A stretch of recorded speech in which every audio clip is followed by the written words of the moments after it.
आजचा व्हिडिओ हा महाराष्ट्रातील सर्व शाळांसाठी, शाळेतील मुख्याध्यापक आणि शिक्षकांसाठी UDAS प्लस या पोर्टलवरील आधार MBU मॉड्यूल या टॅब संदर्भात अत्यंत महत्त्वाचा आहे। तत्पूर्वी नमस्कार, मी सचिन पाटील, शाळा पूज्य आचार्य भिसे माध्यमिक व उच्च माध्यमिक विद्यालय कासा, टेक्नो एज्युकेशन या चॅनलवर आपले सहर्ष स्वागत आहे। आपण आधार MBU मॉड्यूल या टॅबमध्ये काम करत असताना विद्यार्थ्यांचं MBU होणं अत्यंत गरजेचं आहे। थोडक्यात मॅन्डेटरी बायोमेट्रिक अपडेट जर विद्यार्थ्यांचं नसेल तर आपल्याला या मॉड्यूलमध्ये त्या विद्यार्थ्यांच्या खाली व्हॅलिडेशन किंवा व्हॅलिडेशन फेल्ड अशा पद्धतीचा मेसेज हा त्या ठिकाणी शो होत असतो। तर लक्षात घ्या, ज्या ठिकाणी व्हॅलिडेशन म्हणजेच MBU पेंडिंग असेल तर अशा सर्व विद्यार्थ्यांचं व्हॅलिडेशन करायचं आहे आणि ज्या ठिकाणी MBU नॉट रिक्वायर्ड म्हणून लिहिलेलं असेल तर अशा विद्यार्थ्यांना आपल्याला MBU अपडेट करण्याची गरज नसते। मग MBU पेंडिंग असेल तर त्याखाली व्हॅलिडेशनवर क्लिक करून पहा। जर पुन्हा पुन्हा MBU पेंडिंग येत असेल तर अशा विद्यार्थ्यांना बायोमेट्रिक अपडेटसाठी पाठवायचं आहे।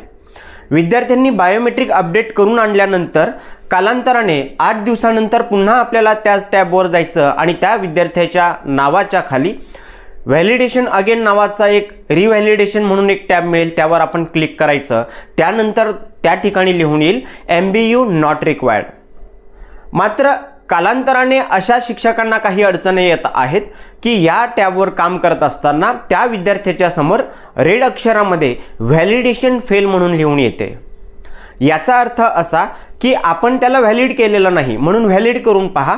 म्हणजेच व्हॅलिडेशन फेल्ड हे पुन्हा पुन्हा येत असेल तर या पोर्टलवरील जे नाव आहे हे नाव आणि त्याच्या आधार कार्डवरील नाव किंवा इतर माहिती ही मिसमॅच होते आणि यासाठीच अशा पद्धतीचा व्हॅलिडेशन फेल्डचा रेड कलरमध्ये आपल्याला एरर दाखवतो। मग अशा वेळेस काय केलं पाहिजे? तर अशा वेळेस त्या विद्यार्थ्याच्या आधार कार्डमध्ये जे नाव आहे जर योग्य बरोबर नाव असेल तर तेच नाव आपल्या या ठिकाणी पोर्टलला अपडेट करून घेणं गरजेचं आहे। मात्र दुसरी अडचण अशी आहे की त्या पद्धतीने जर आपण पोर्टलला नाव अपडेट करायला गेलो, इतर माहिती जी काही चुकीची वाटते ती आपल्या पोर्टलला आपण अपडेट करायला घेतलं तर त्या ठिकाणी एक संदेश लिहून येतो GP मध्ये की या विद्यार्थ्याचा अपार ID हा ऑलरेडी जनरेट झालेला आहे, त्याच्यामुळे त्याला त्या ठिकाणी ही सुविधा उपलब्ध नाही। थोडक्यात ज्या विद्यार्थ्यांचं अपार जनरेट झालेलं असेल आणि त्यांच्या नावामध्ये किंवा इतर माहितीमध्ये आपण GP मध्ये, EP मध्ये आणि FP मध्ये जाऊन जर अपडेट करत असाल तर त्या ठिकाणी ही माहिती अपडेट होत नाही।